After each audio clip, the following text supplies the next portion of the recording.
La siguiente charla está a cargo de las doctoras Carolina Briano y Cristina Easton. La doctora Carolina Briano es doctora en Ciencias Veterinarias, realizó un entrenamiento en Japón en investigación en tecnologías veterinarias en el Instituto Nacional de Salud Animal, realizó una maestría en producción animal en Facultad de Veterinaria y actualmente se encuentra realizando el doctorado en salud animal en la Facultad de Veterinaria. Trabajó en INEA y actualmente trabaja como técnica en DILABE, responsable del área de biotecnología.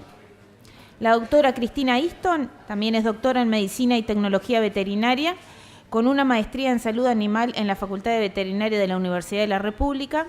Trabajó como asistente de Anatomía Patológica en la Facultad de Veterinaria, formó parte del equipo de auditores del DILABE Ministerio desde 2014, es la encargada del Departamento de Patología de DILABE en el Ministerio. Así que los dejamos con Cristina para su presentación.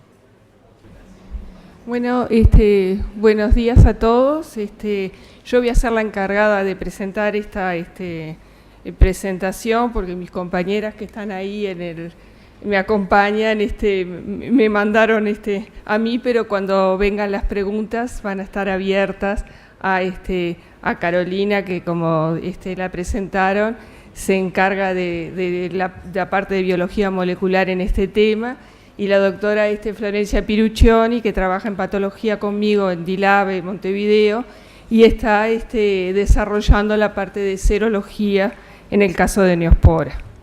Lo que le vamos a presentar acá son los estudios que hemos realizado ya desde hace muchos años en el tema neosporosis en Uruguay. El equipo que ahora está es el equipo moderno, pero en realidad tenemos una historia muy larga en el laboratorio.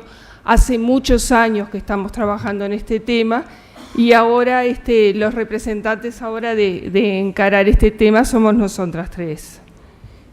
Por supuesto que esto es un equipo muy grande que hay en el laboratorio, es simplemente esto en el tema de Neospora, pero se trabaja en un contexto de un diagnóstico integral de abortos en el cual participa el resto del laboratorio en las diferentes especialidades, como lo van a ver.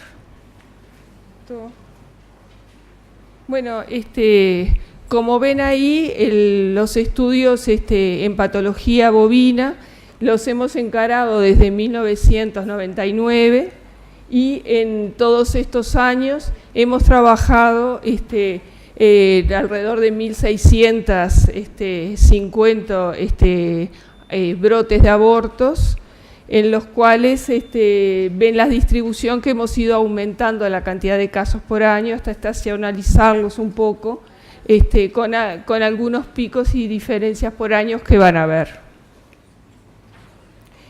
En cuanto al estudio global, hemos estudiado las patologías que nosotros podemos descartar. Ven que la neosporosis ocupa casi un cuarto de los problemas diagnosticados, con lo cual tiene mucha importancia el estudio para nosotros de estos temas. Cuando vemos en la gráfica, lo estudiamos por año, vemos que ese porcentaje se mantiene en todos los años en un porcentaje alrededor del 20-25% homogéneo en todos estos años que lo estamos estudiando.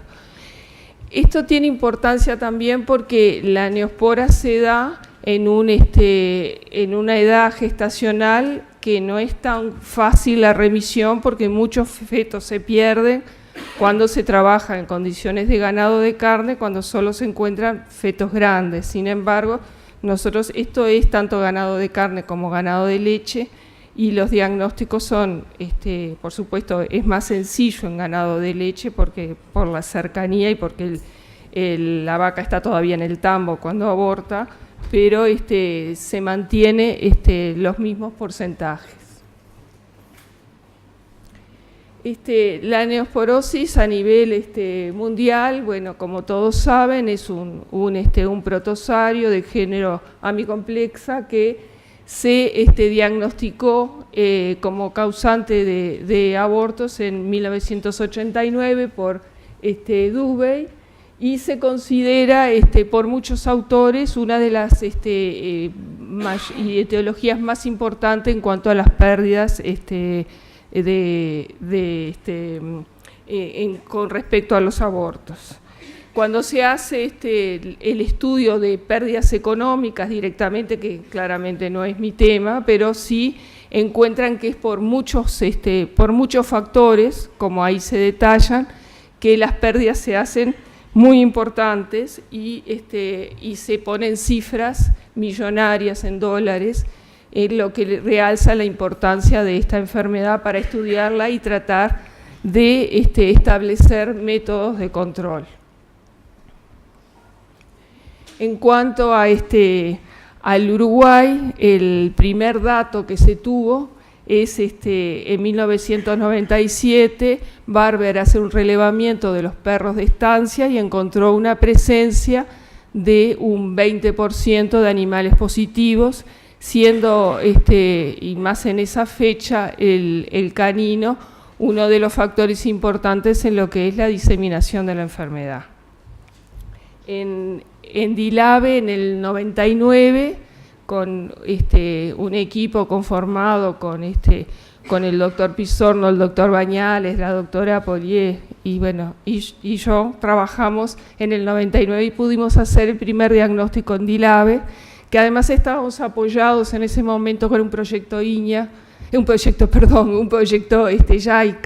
y JICA realmente tenía mucha experiencia, con lo cual pudimos poner tanto hacer la histopatología y en caninos y en bovinos, como también pusimos la inmunofluorescencia así indirecta, la inmunistoquímica y el ELISA. Y se hizo reproducción experimental en ratones. Eso en cuanto al canino, y en bovinos ese mismo año se hizo el primer diagnóstico también en feto bovino, con todos los métodos que ahí se detallan. Después hay estudios de prevalencia hechos en el 2006, tanto en rodeo de carne como por el doctor Bañales, y rodeo de leche por el doctor Piaggio, con esas prevalencias entre un 14% para el rodeo de carne y un 22% para el rodeo de leche. Nosotros, frente a los casos de aborto, estudiamos, hacemos una necropsia y una toma de muestra a nivel de patología, y este protocolo de trabajo lo usamos en todos los centros regionales también, una vez que lo pusimos a punto. Ahí se sacan las muestras para las otras dependencias del laboratorio y se hace histopatología de los órganos que ahí tienen citados. Se hace el método clásico de histopatología con fijación, corte, coloración, y tenemos la posibilidad de la confirmación frente a lesiones por inmunistoquímica. En las muestras tomadas, como hacemos un diagnóstico diferencial, que queremos descartar otras patologías, se mandan muestras para bacteriología, se citan, acá la doctora Salaberry está presente, y bueno, nos mandaron saludos la doctora Suárez y la doctora Negrín, que forman también parte del equipo de bacteriología, y hacen las técnicas de visualización directa, campo oscuro para el caso de Campilo, inmunofluorescencia directa y aislamiento para toda la batería de patógenos que tenemos en este momento la posibilidad de estudiar en DILABE. Con serología tanto de la madre como del feto se hace inmunofluorescencia indirecta para neospora, ELISA también tenemos posibilidad de hacer, rosa de Bengala para Brucela, que tiene valor en el suero materno, en el suero fetal no da resultados, y microaglutinación para leptospira. Específicamente para, como les decía, para el tema de neospora, que es el que acá estamos planteando, se hace histopatología, por la convencional de rutina con hematoxilina y eosina e inmunistoquímica. Y en este momento tenemos con la parte de serología, ahora les vamos a contar, se hace inmunofluorescencia indirecta, que es la técnica más precisa, que da títulos de anticuerpo y realmente tiene mucha fortaleza para el diagnóstico individual, pero ahora hemos tenido la oportunidad de poner a punto la técnica de ELISA para hacer en los sueros maternos. Y la nueva incorporación es el PCR de Neospora, que lo tenemos, ya lo podemos usar de rutina, que lo hace la doctora Briano. Y bueno, para reafirmar, porque las lesiones son muy características de Neospora, hay que trabajar con fetos que tienen un importante grado de autólisis, pero las lesiones son evidentes, son fácil de identificar y estas son muy lindas, ¿no? O sea, en otros casos trabajamos con materiales que tienen otro desgaste, pero ven los focos de necrosis con una reacción periférica glial. En algunos casos, muy pocos, pero tenemos la posibilidad de ver quistes en sistema nervioso. Una lesión típica también es la miocarditis mononuclear. Esto es todo de patología fetal, ¿verdad? Entre las fibras miocárdicas y la inmunistoquímica que marca bien claro frente a un foco, por ejemplo, acá que tenemos de necrosis, periféricamente vemos reacción de taquizoitos, lo mismo que esta con mayor aumento.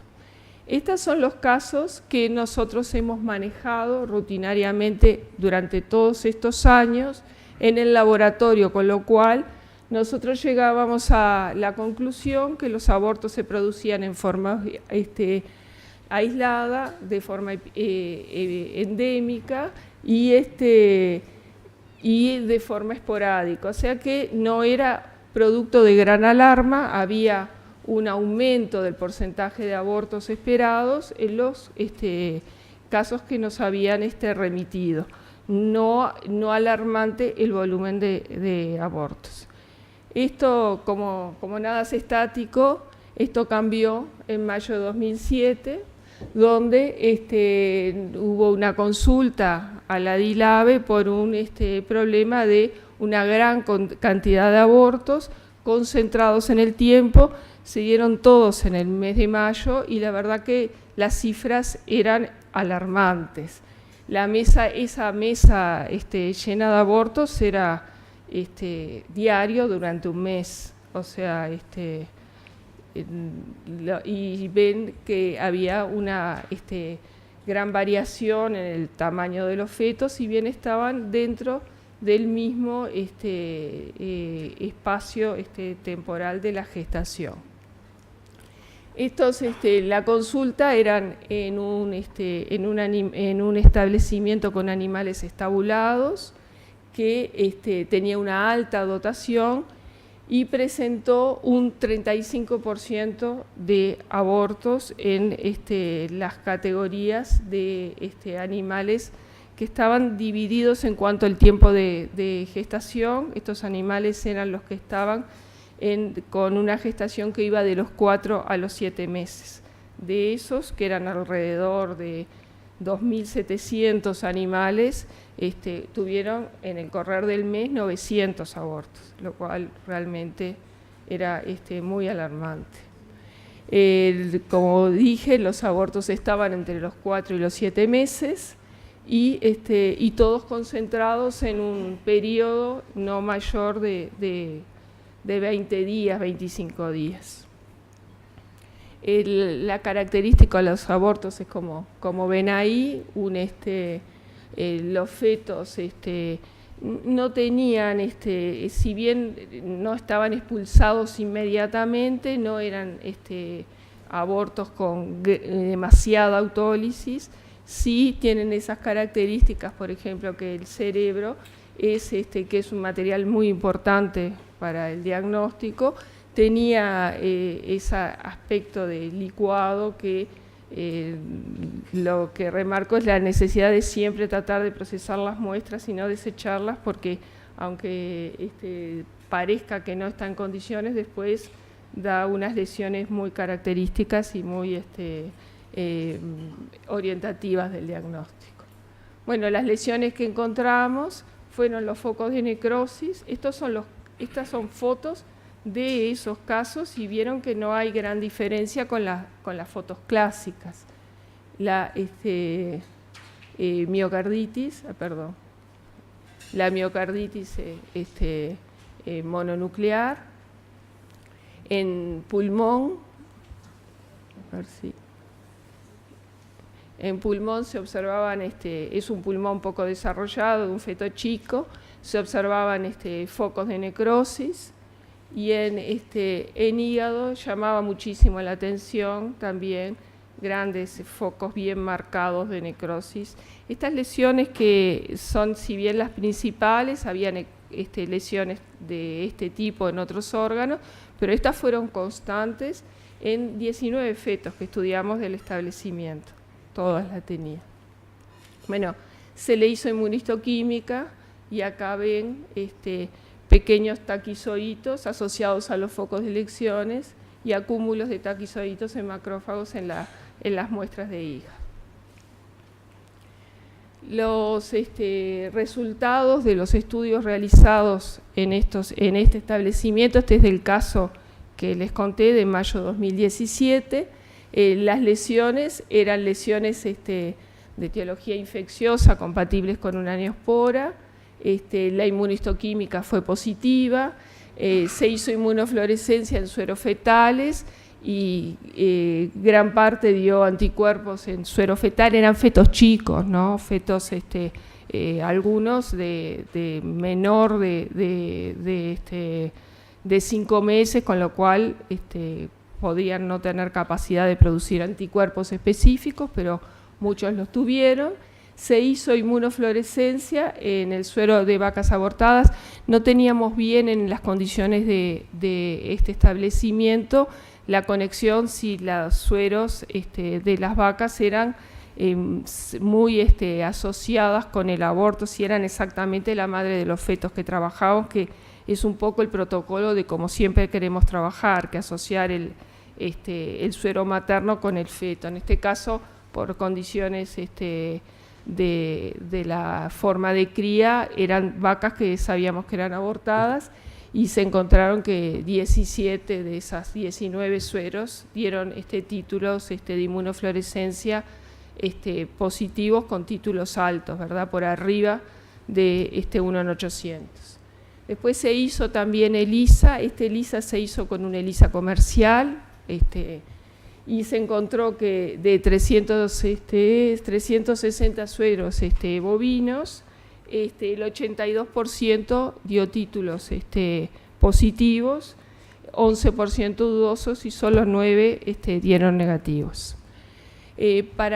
Como hicimos una extensión, digamos, del protocolo de abortos que generalmente realizamos, se estudió, bueno, brucela, que siempre se hace en órganos fetales, leptospiras, que además tenemos ahora capacidad de aislamiento en el laboratorio. Se hizo listeriosis en el DILABE Paysandú, que ellos tienen mucha experiencia en ese tema. Campylobacteriosis también en DILABE Central.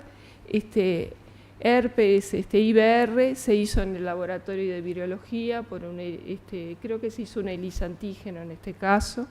Los sueros maternos, se hizo brucelosis, leptospira, diarrea viral, que colaboró el laboratorio de biología molecular de Salto, y en toxicología se descartó micotoxinas que dieron a niveles aceptables o inexistentes. Esto para consolidar, porque claro, estábamos frente a un caso muy diferente de lo que nosotros normalmente en todo ese montón de años que habíamos estudiado se nos habían presentado, y teníamos las dudas si era, digamos, queríamos tener firmeza para hacer el diagnóstico. Y bueno, ahí tuvimos y dijimos y vimos que el problema no era fácil de estudiar, y intentamos estudiar cuál era la fuente, por qué hay esa diferencia, y bueno, nos quedaron, nos pusimos a trabajar en poder estudiar mejor este tipo de casos epidémicos que ya vimos que es posible de que se produzcan, ¿no? En ese momento ya se estaba desarrollando los estudios de la doctora Carolina Briano con respecto a la parte de biología molecular de Neospora.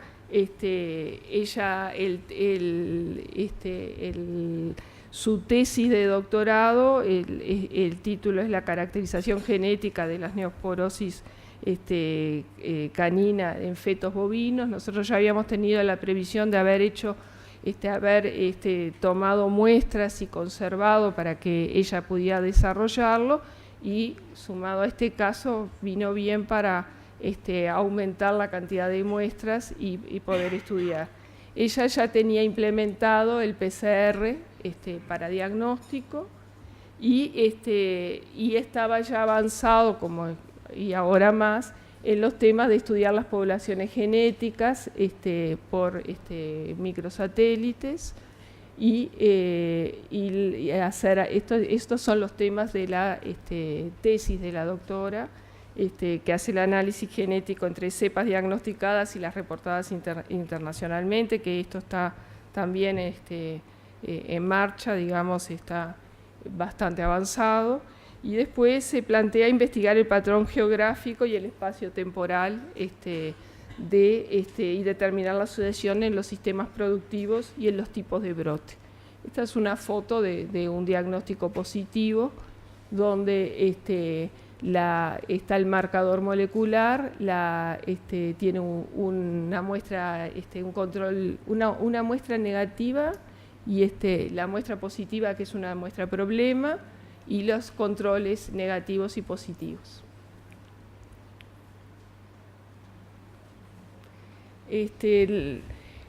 Hoy por hoy, como les decía, en el DILABE 33 está puesto a punto el PCR de diagnóstico para Neospora, y la doctora se capacitó, nos dieron gran apoyo en la Universidad Complutense de Madrid, con el doctor Ortega y el doctor Javier Regidor, que están apoyando el desarrollo de todo el estudio con microsatélites para estudiar la variabilidad genética de la Neospora. Ella está haciendo el estudio con 9 microsatélites de 45 muestras de fetos, de abortos fetales, donde aproximadamente la distribución es que la mitad son casos que teníamos de aborto esporádico, y la otra mitad son de muestras de este caso del aborto epidémico. Y bueno, y ahora esto es lo que nosotros, como frente a las preguntas que nos hicimos, porque la verdad que en el laboratorio consideramos que sí tenemos fortaleza para poder diagnosticar estos casos de aborto por Neospora, poder estar seguros que estamos frente a que la causa del aborto es Neospora, pero nos quedamos un poco sin ayuda para ver cómo encararlo y saber qué hacemos, cómo asesoramos al veterinario y al productor de qué medidas tomar. Entonces se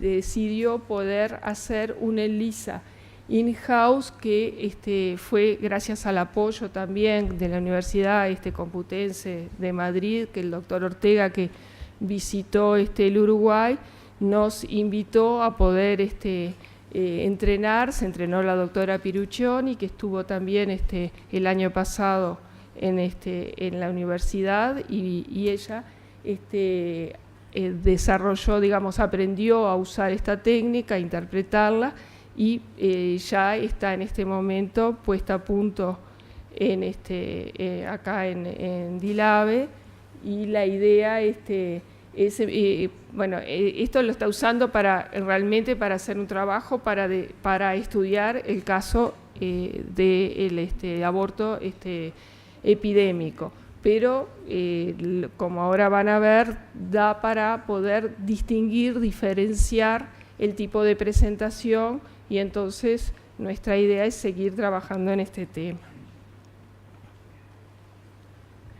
La dinámica de los anticuerpos en los casos de Neospora que vimos en este caso, se hizo el ELISA con la metodología que les decía, y se observó que a medida que pasaba el tiempo iban disminuyendo los casos positivos y aumentando los negativos en el mismo grupo de animales. Nos queda el muestreo de enero, que para ver cómo es la curva, cómo va a ir evolucionando, eso está pendiente para la próxima, pero ya avanzamos bastante en cuanto al estudio de este caso. Y se lío. Y se ve que hay un proceso dinámico en cuanto a la distribución de los anticuerpos, sobre todo en este caso. En los casos que nosotros habíamos estudiado históricamente, que eran endémicos, los títulos de anticuerpos se conservan en el tiempo. Esta dinámica que vemos acá es una diferencia de este caso epidémico. Y entonces ahí vamos a repasar un poco cómo es la transmisión y por qué las diferencias y qué es lo que acá importa para poder estudiar. Normalmente la neospora endógena, que es de transmisión vertical, de madre a hijos, con una alta eficiencia, generalmente vamos a tener un animal que está persistentemente infectado, que cuando llega a su gestación, dependiendo en la etapa que está de esa gestación, puede tener una recrudescencia de la enfermedad y puede tanto producir un ternero crónicamente infectado, que eso en realidad tiene que ver con la posibilidad que existe de transmisión vía transplacentaria, de transmisión vertical, pero también puede producir un aborto sufriendo la enfermedad que la vemos en el feto con las lesiones que vimos. Pero en el caso de una transmisión horizontal, donde digamos, la transmisión más clásica es con la materia fecal canina que contamina el ambiente, el quiste que sale por materia fecal es por ULA, y es la parte infecciosa. En un bovino que es digamos virgen a la enfermedad, se transmite por vía horizontal y va a producir o un ternero crónicamente infectado o un aborto y un episodio como el que vimos. Pero ¿qué pasa? En este caso, a posteriori, después que ese aborto ocurrió, la madre va a quedar libre de anticuerpos y va a quedar inmune, y va a producir en nuevas gestaciones, va a producir terneros que van a ser, pueden ser libres de la enfermedad. O sea que no va a haber transmisión vertical. Entonces, ¿qué pasa en caso de la reinfección? En caso de la reinfección sería un poco el caso en caso de la endógena, podría pasar lo mismo que lo que describí, pero en el caso de un animal que ya sufrió una infección horizontal y que limpió su cuerpo de anticuerpos, ese animal va a ser inmune y no va a abortar. Bueno, nada es tan absoluto, pero en general lo que se plantea que existe inmunidad. Es más, es la base de lo que inspira a los grandes firmas a ver si pueden conseguir una forma de inmunizar los animales frente a esta enfermedad que tantas pérdidas produce. Y bueno, y acá viene lo que nosotros no, en realidad Florencia fue y trabajó mucho en España para poder encontrar un método para poder estudiar estos casos. Y bueno, y se basa en el ELISA de avidez. El ELISA de avidez lo que hace es diferenciar los anticuerpos de alta y de baja avidez con respecto al antígeno.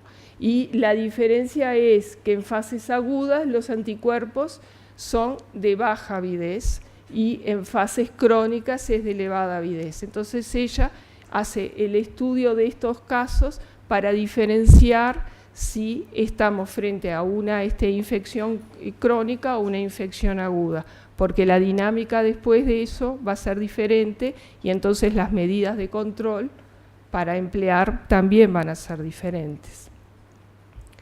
Se basa en que la fuerza de unión de la unión antígeno-anticuerpo es distinta. Entonces, acá primero se hace una ELISA, el ELISA in-house, que ya antes le habíamos dicho, detecta los positivos, los que son positivos y con una densidad óptica por mayor son positivos realmente fuertes, con una densidad óptica por encima de 0,5, y entonces a esos se los estudia con ELISA de avidez, que es una ELISA en el cual se trata con urea y va a diferenciar, va a romper esos enlaces débiles. Y ella lo que encontró que si bien en los 2 meses de mayo y junio los títulos de anticuerpos y de animales positivos eran prácticamente homogéneos, no era lo mismo el tipo de enlace. En el primer mes encuentra que el 82% era enlaces de baja avidez, o sea, eran agudos. Y después, el siguiente, en junio, ya va encontrando que hay menos de baja avidez y se van observando los crónicos, que son los, digamos, la prevalencia posiblemente que tuviera ese rodeo. En septiembre ya se encuentran solo los crónicos. Y bueno, como conclusiones, que esta es una herramienta que tenemos nueva disponible, digamos, acá, para poder diferenciar este tipo de enfermedades, de ver la presentación en qué brote, porque la realidad es que en este caso que nosotros pudimos diagnosticar, primero fue tan llamativo que hubo una urgencia de consulta para ver qué era lo que estaba pasando y entonces nos llegaron los abortos. Los abortos en casos de neospora son abortos pequeños, o sea que, por ejemplo, en rodeos de carne muchas veces no se encuentran y encontramos unos pocos y no nos damos cuenta, o después los números que hay del volumen de abortos para poder establecerlo simplemente por clínica, si era un brote epidémico o endémico, lo vamos a tener como cuando ya pasó. Entonces esta herramienta nos da la posibilidad de estudiar los rodeos frente a un diagnóstico certero de que hay problemas de neosporosis y ver si es un problema crónico o es un problema de una transmisión horizontal y estamos viendo un agudo, una forma epidémica. Bueno, como decíamos, los anticuerpos de baja avidez disminuyen a medida que transcurre el tiempo. Eso es el dato que nosotros vamos a tener para poder estudiar y diferenciar un caso de otro. La presencia de anticuerpos de baja avidez van a confirmar que es una infección aguda. Los de alta avidez, en los 3 muestreos, indican la infección crónica. Y bueno, concluimos que el diagnóstico, como siempre, es importantísimo para saber dónde estamos parados y qué es lo que estamos estudiando. Pero eso, hoy por hoy, nosotros nos sentimos confiados de que tenemos capacidad de hacerlo. La diferenciación del tipo de brote nos da una oportunidad de poder emplear medidas y medirlas, cuáles son las más efectivas frente a estos casos. Que determinar la forma de transmisión que se hace por la serología y ver si es una forma exógena o endógena. Bueno, es un poco lo mismo que estudiar la presencia estudiar los casos en que se presentan para poder definir el tipo de brote y considerar la forma epidémica en el Uruguay, que hasta, digamos, son 20 años de estudio y recién ahora se nos presenta un caso que nos abre los ojos de que sí tenemos este tipo de manifestaciones. Y el desafío de seguir estudiando cada caso, y para eso está bueno esta convocatoria que están todos, porque pienso que es interesante hacer un trabajo entre todos, entre las diferentes instituciones y cada uno aportar lo que se puede. Yo creo que nosotros hemos hecho un salto cualitativo interesante para poder estudiar. Ahora, evidentemente, se necesitan los casos y poder estudiarlos en conjunto para poder ver y encontrar las soluciones frente a este tipo de problemas. Bueno, y la neospora siempre.